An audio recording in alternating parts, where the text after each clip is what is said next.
ओम नारायणं नमस्कृत्यं नरं चैव नरोत्तमं देवी सरस्वतीं व्यासं ततो जयमुदीरयेत्। गुरुर्ब्रह्मा गुरुर्विष्णु गुरुदेवो महेश्वरा गुरु साक्षात् परब्रह्म तस्मै श्री गुरुवे नमः।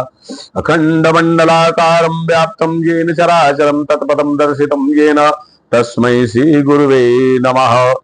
अमोघं पुंडरीकाक्षं नृसिंहं दैत्यसूदनं ऋषिकेशं जगन्नाथं भागीशं वरदायकम्। अथ प्रथमोऽध्यायः। एकदा नैमिषारण्ये ऋषया कौनकादयः प्रवक्ष्यमुनया सर्वेषु तं पौराणिकं खलु। ऋषयावचु वतेन तपसां किं वा प्राप्स्यते वाञ्छितं फलं तत्सर्वशीशोतमिच्छामः कथयस्वाद सत्तमः। एकदा नारदो योगी परानुग्रहकाङ्क्षया पर्यटानां विधीनां मित्रलोकोऽम्बागतः। ततो दृष्ट्वा जनानां सर्वेषां क्लेशसमन्विता नाना योनिसमुत्पन्ना नाना क्लेशकर्मभिः केनोपचदुगुणासोद्भवेद्ध्रुवम् इत संचित्तमनसां विश्लोको गतस्तदा। श्री सूत जी महाराज कहते हैं कि एक बार की बात है, इस कलिकाल में मानव मनुष्य के कल्याणार्थ एक बार महर्षि नारद जी के मन में एक विचार आया कि इस कलिकाल में मनुष्यों का कल्याण किस तरह से हो सकता है। तो महर्षि नारद जी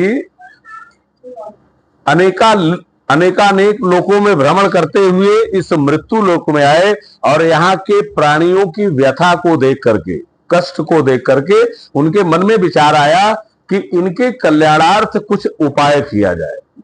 तो श्री सूत जी महाराज कहते हैं कि उस समय नारद जी विष्णु लोक को प्रस्थान करते हैं और भगवान नारायण के सम्मुख पहुंच करके भगवान नारायण चतुर्भुजा धारण किए हुए शंख चक्र गदा पद्म वैजंती माल से शोभायमान ऐसे सब देवताओं के स्वामी नारायण भगवान विष्णु का दर्शन करके उनकी स्तुति किया और बड़े विनम्र भाव से प्रार्थना किया कि भगवान, मैं आपके पास इस समय इसलिए उपस्थित हुआ हूं क्योंकि मैंने इस मृत्यु लोक में देखा कि जो भी प्राणी जन इस लोक में जी रहे हैं, यहाँ पर निवास कर रहे हैं, वे सब अनेक प्रकार की व्यथाओं से, दुख से, कष्ट से, रोग से ग्रसित होकर के ये सब उसे अपना जीवन यापन कर रहे हैं। तो भगवान, मेरे मन में विचार आया कि इन मनुष्यों का कल्याण सिर्फ आप कर सकते हो। ऐसा विचार करके महर्षि नारद जी ने जब भगवान नारायण को इस प्रकार की व्यथा के बारे में बताया तो भगवान नारायण ने ही इस सत्य नारायण व्रत कथा के रूप में हम जैसे मनुष्यों के कल्याणार्थ यह एक छोटा सा उपाय बतलाया। क्योंकि भैया देखिए, सतयुग, द्वापर, त्रेता, जो भी युग बीत चुके हैं उन युगों में क्या था, मनुष्य के लिए भगवान को प्राप्त करने का साधन जो बना था ना, वो बड़ा ही दुर्गम और कठिन था। कैसे कठिन था? कहन कि मनुष्य हजारों हजार वर्ष तक तप करता था, तब जाकर के ईश्वर की कृपा उसको प्राप्त होती थी। और जरा सी भी त्रुटि हो गई, गलती हो गई तो उसका वह उतने दिन का तप भी सब नष्ट हो जाता था। ऐसा हमारे सनातन पौराणिक कथाओं में वर्णित है, लोग बताते हैं। तो इस कलिकाल में महर्षि नारद जी कहते हैं कि मनुष्य के अंदर इतना सामर्थ्य नहीं है कि वो, भाई देखिए, मनुष्य को एक तो 100 वर्ष की आयु मिली, तो 100 वर्ष की आयु में 1000 वर्ष तप कैसे करेगा मनुष्य? और 100 वर्ष की आयु में 1000 वर्ष कैसे जिया जा सकता है? जीने का एक साधन है, वह क्या है? कहन वो योग तप है। योग से, योग की शक्ति से मनुष्य 100 वर्ष की आयु को 1000 वर्ष में भी तब्दील कर सकता है। परंतु इतना योगी संसार में कोई नहीं है जो अपनी आयु को इतना बढ़ा करके 1000 वर्ष कर सके। तो महर्षि नारद जी ने कहा कि भगवान, कोई ऐसा छोटा सा उपाय बतलाइए जो सिर्फ मनुष्य उसको कर सके।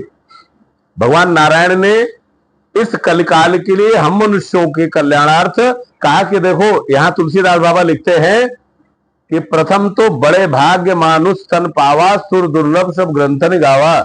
यह शरीर हमको जो मिला है बड़े ही भाग्य से मिला है। क्यों? क्योंकि 84 लाख योनि वो जो योनि है वो कैसी है? कहनी ये नर्क की योनि है। नर्क की योनि से विचरण करते हुए यह जीव अपने समस्त कर्म का पाप भोग करके, दंड भोग करके अंततः उसको मनुष्य का जीवन प्राप्त हुआ। और जब मनुष्य का जीवन प्राप्त हुआ तो उसको क्या चाहिए? मनुष्य के जीवन का मतलब है कि आप इस संसार में आकर के भगवत भजन करो और इस संसार से मुक्त होकर के भगवान में विलीन हो जाओ। क्योंकि हमारे शरीर में जो जीव है ना, मनुष्य के शरीर में जो जीव आत्मा है वह परमात्मा का ही पर्याय है, परमात्मा का ही स्वरूप है। इस प्रकार से जब मनुष्य का जीवन मिला तो हमें भगवान की आराधना के लिए मिला, हमें इस संसार से मुक्ति के लिए मनुष्य का जीवन प्राप्त हुआ। परंतु हम क्या करते हैं? इस संसार में आकर के और पुनश्च पाप में लिप्त हो जाते हैं। जो हमारे मनुष्यवत कर्म है उनको भूल करके हम पशुवत कार्य में लिप्त हो जाते हैं, पशु के समान जीवन व्यतीत करते हैं।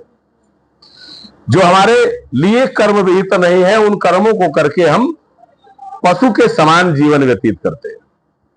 परंतु हमें चाहिए कि हम मनुष्यवत जीवन के संबंध में रह करके और मनुष्य की तरह मनुष्य के कर्मों को अपना करके मनुष्य का आचरण करके, भाई देखिए मनुष्य का आचरण यह है कि जानवर, पशु और मनुष्य में अंतर क्या है जानते हैं? अभी यहां भगवान को आपने एक फल चढ़ाया है, ठीक है, आपने भगवान को एक फल चढ़ाया है। यह फल अगर मनुष्य को दिया जाए तो मनुष्य को इस फल को पाने का तरीका कुछ अलग है, ठीक। लेकिन पशु को यदि यही फल दिया जाए तो उनके पाने का तरीका अलग है। कैसा है? कहन पशु को आप जब दोगे तो वो छिलका सहित, गुटली सहित पूरा वो खा जाएगा, परंतु मनुष्य को दिया जाएगा तो ये प्रसाद होते हुए भी मनुष्य इसको तरीके से ग्रहण करेगा। भले ही ये भगवान को चढ़ गया, ये प्रसाद स्वरूप हो गया, लेकिन जब ये मनुष्य को दिया जाएगा तो इसका जो वर्जित वस्तु है, वर्जित इसका पार्ट है, उस पार्ट को वो उसमें से अलग कर देता है। प्रसाद होते हुए भी ये जो प्रसाद का हमारे लिए वर्जित है वो हिस्सा हम अलग कर देते हैं, और जो हिस्सा हमारे लिए ग्राह्य है, अपनाने के लिए है, वह हिस्सा हम अपना लेते हैं। फल भगवान को चढ़ा है, ये प्रसाद स्वरूप हो गया, लेकिन फिर भी इसमें दो गुण हैं। एक गुण जीवन देने वाला है, एक गुण क्या है? जीवन को लेने वाला है। गुण और अवगुण इसी फल के अंदर दोनों समाहित है। तो मनुष्यवत कर्म यह है कि हम गुण को ग्रहण करें और अवगुण का त्याग करें। कहने का मतलब देखिए, सत्यनारायण की व्रत कथा क्या है? व्रत कथा यही है कि हम श्रद्धा भाव पूर्वक भगवान के शरणागत हो। और तुलसीदास बाबा ने लिखा कि कलयुग केवल नाम आधारा।